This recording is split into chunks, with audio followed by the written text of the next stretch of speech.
Chapter 23. Yoga and Onion, Shama cured of snake bite, cholera RD Nan's broken, ordeal of Guru Bhakti. Preliminary. Really this Jiva, human soul, transcends the three qualities, viz.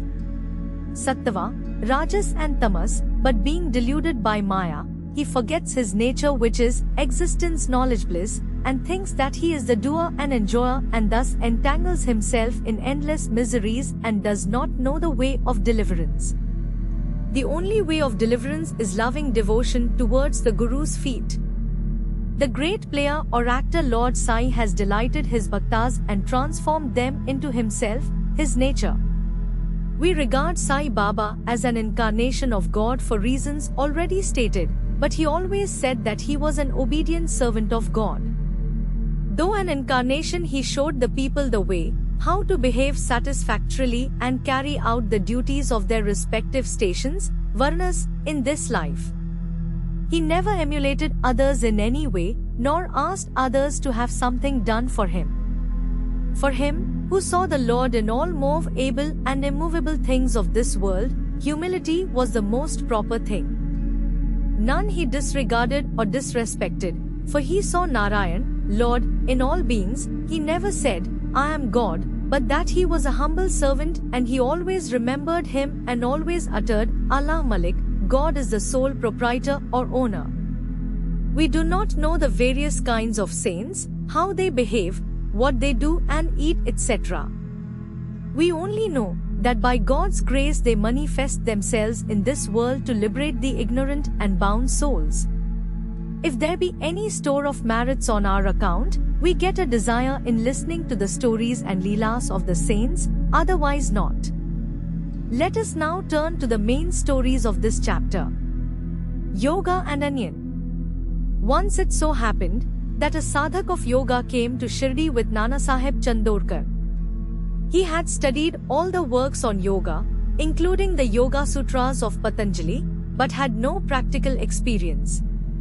He could not concentrate his mind and attain samadhi even for a short time. He thought that if Sai Baba be pleased with him, he will show him the way to attain samadhi for a long time. With this object in view, he came to Shirdi, and when he went to the masjid, he saw Sai Baba eating bread with onion. On seeing this, a thought arose in his mind, how can this man, eating stale bread with raw onion, solve my difficulties and help me? Sai Baba read his mind and said to Nana Sahib, O Nana, he who has the power to digest onion, should eat it and none else. Hearing this remark, the yogi was wonderstruck, and then he fell at Baba's feet with complete surrender.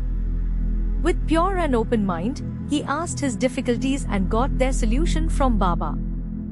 Thus being satisfied and happy, he left Shirdi with Baba's udi and blessings.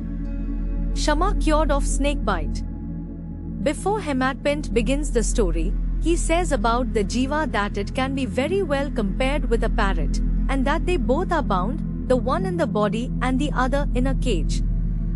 Both think that their present bound state is good for them. It is only when a helper, i.e., Guru comes and by God's grace opens their eyes and liberates them from their bond age, that their eyes are opened to a greater and larger life, compared to which their former limited life is nothing. In the last chapter, it was shown how Baba anticipated the calamity that was to befall on Mr. Mirikar and rescued him from it. Now let the readers hear a story grander than that. Once Shama was bitten by a poisonous snake. His little finger of the hand was stung and the poison began to spread into the body.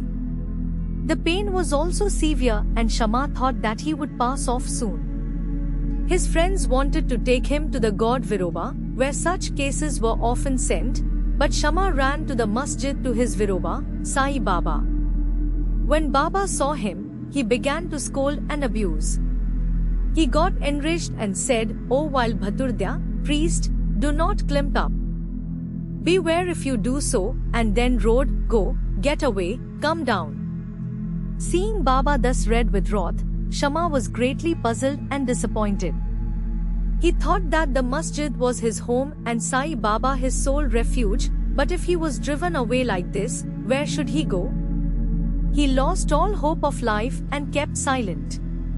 After a time, Baba became normal and calm when Shama went up and sat near. Then Baba said to him, "Don't be afraid, don't care a jot, the merciful fakir will save you, go and sit quiet at home, don't go out, believe in me and remain fearless and have no anxiety." Then he was sent home. Immediately afterwards, Baba sent Tatya Patil and Kaka Sahib Dikshit to him with instructions to the effect that he should eat what he liked, should move in the home, but should never lie down and sleep. Needless to say that these instructions were acted upon and Shama got all right in a short time. The only thing to be remembered in this connection is this: the words of Baba, or the 5-syllabled mantra, viz, go, get away, come down, were not addressed to Shama as it apparently looked, but they were a direct order to the snake and its poison not to go up and circulate through Shama's body. Like others well versed in Mantra Shastra, he had not to use any incantation, charged rice or water, etc. His words only were most efficacious in saving the life of Shama. Anyone hearing this story and other similar ones will beget firm faith in the feet of Sai Baba, and the only way to cross the ocean of Maya is to remember ever the feet of Baba in the heart. Once, cholera was raging virulently in Shirdi. The residents were much frightened and they stopped all communication with the outside people. The Pachas, one of the village, assembled together and decided upon 2 ordinances as a remedy to check and put down the epidemic. They were: 1. No fuel cart should be allowed to come in the village, and 2. No goat should be killed there. If anybody disobeyed these ordinances, they were to be fined by the village authorities and Pachas. Baba knew that all this was mere superstition, and therefore, he cared 2 pence for the cholera ordinances. While the ordinances were in force, a fuel cart came there and wanted to enter the village. Everybody knew that there was dearth of fuel in the village, still the people began to drive away the fuel cart. Baba came to know of this. He came to the spot and asked the cartman to take the fuel cart to the masjid. None dared to raise his voice against this action of Baba. He wanted fuel for his dhuni and so he purchased it. Like an Agnihotri to keeping his sacred fire alive throughout his life, Baba kept his dhuni ever burning all day and night, and for this he always stocked fuel. Baba's home, i.e. the masjid, was free and open to all. It had no lock and key, and some poor people removed some wood from there for their use. Baba did not grumble about this. Baba saw that the whole universe was pervaded by the Almighty, and so he never bore enmity or ill will to anybody. Though perfectly detached, he behaved like an ordinary householder to set an example to the people.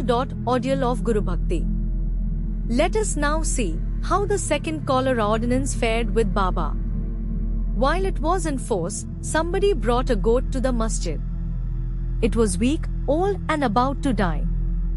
At this time Fakir Pir Muhammad of Malegaon alias Bed Baba was near.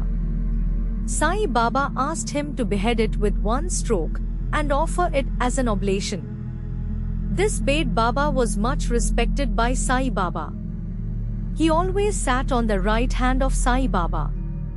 After the chilim, pipe, was first smoked by him, it was then offered to Baba and others. After the dishes were served, at the time of taking meals at noon, Baba respectfully called Bed Baba and made him sit on his left side, and then all partook of food. Baba paid him also daily 50 rupees out of the amount collected as dakshina. Baba accompanied him 100 paces whenever he was going away. Such was his position with Baba. But when Baba asked him to behead the goat, he flatly refused, saying why it should be killed for nothing. Then Baba asked Shama to kill it. He went to Radha Krishna Mai and brought a knife from her and placed it before Baba. Knowing the purpose for which the knife was taken, she recalled it. Then Shama went to bring another knife, but stayed in the Vada, and did not return soon. Then came the turn of Kaka Sahib Dikshit. He was good gold, no doubt, but had to be tested. Baba asked him to get a knife and kill the goat. He went to Sathe's Vada and returned with a knife. He was ready to kill it at Baba's bidding. He was born in a pure Brahman family and never in his life knew killing. Though quite averse to do any act of violence, he made himself bold to kill the goat. All the people wondered to see that Bait Baba, a Mohammedan, was unwilling to kill it while this pure Brahman was making preparations to do so. He tightened his dhotar and with a semicircular motion raised his hand with the knife and looked at Baba for the final signal. Baba said, "What are you thinking of? Go on, strike." Then, when the hand was just about to come down, Baba said, "Stop, how cruel you are. Being a Brahman, you are killing a goat." Kaka Sahib obeyed and kept the knife down and said to Baba, "Your Nektalak word is law unto us, we do not know any other ordinance. We remember you always, meditate on your form and obey you day and night. We do not know or consider whether it is right or wrong to kill. We do not want to reason or discuss things, but implicit and prompt compliance with Guru's orders is our duty and dharma." Then Baba said to Kaka Sahib that he would himself do the offering and killing business. It was settled that the goat should be disposed of near a place called Takya, where fakirs used to sit. Then when the goat was being removed to that place, it fell dead on the way. Hemadpant closes the chapter with a classification of disciples. He says that they are of three kinds: 1. First or best, 2. Second or middling, and 3. Third or ordinary. The best kind of disciples are those who guess what their gurus want and immediately carry it out and serve them without waiting for an order from them.